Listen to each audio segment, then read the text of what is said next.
One thing a lot of people don't know about me is that I really worry about what people think of me. It's something I've always struggled with. And I know it's silly, logically it doesn't make sense, no one's opinion matters, but it doesn't change the fact that it's still an internal battle that I deal with daily. And so that's a struggle. And physically, am I perfect? No, no one's perfect. Everyone, it's natural to kind of focus on the things of your body that you don't love.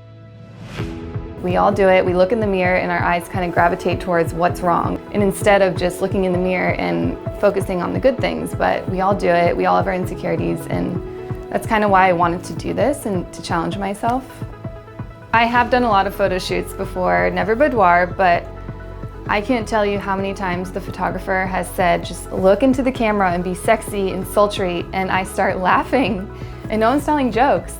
Like I just start laughing because I am uncomfortable and I'm insecure, and for whatever reason, a part of me doesn't feel good enough or sexy enough, and that's why I can never pull those shots off.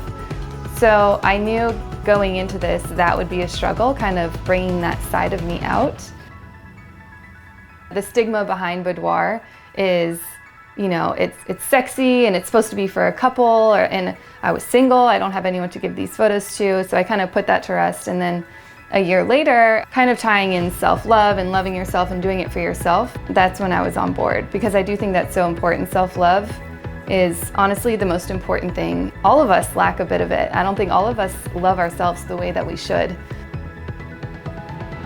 So for people struggling with self-love, the advice I would give would be, one, do not ever compare. I like to say comparison is the cock blocker of confidence and the core root of insecurity. I mean, we all do it. It's at the, it's at the palm of our hand on social media. And the thing is, we are all different, Just because you don't look like her doesn't mean you're not beautiful in your own way.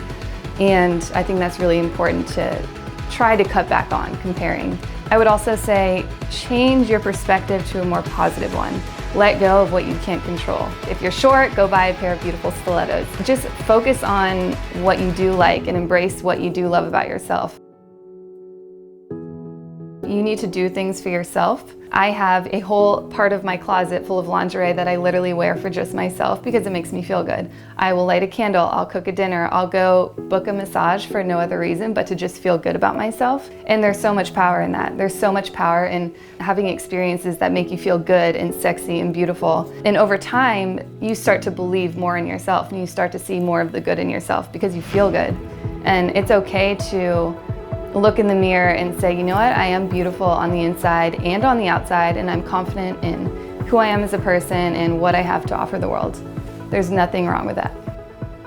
I think anyone struggling with self-love, boudoir is an awesome thing to do. And especially if you just broke up with your boyfriend. These photos. No, but it's overall just good for your confidence. And I've done modeling for a long time. I've never been challenged like this. And it really does bring out a different side of you and an inner confidence that is powerful.